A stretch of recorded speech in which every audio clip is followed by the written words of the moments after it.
Okay, so I have got sort of a thought that comes to my mind that, you know, there are two things, like one thing is like people say, let it go.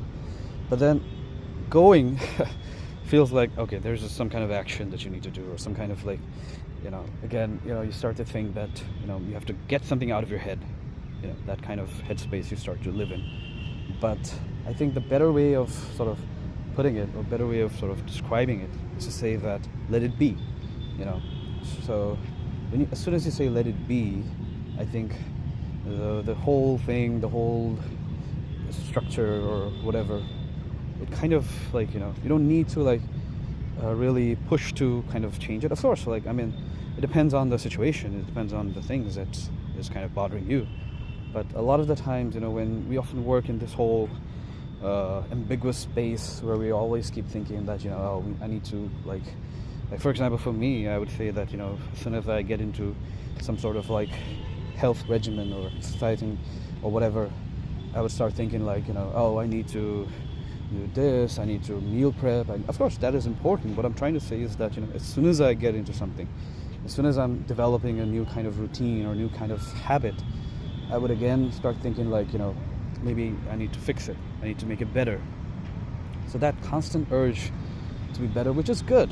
But what I'm trying to say is that, let it happen on its own. Let it happen naturally, instead of like trying to, replace it entirely or to kind of fix everything all the time, because it puts a certain amount of unnecessary pressure upon us to mean something, to prove something all the time.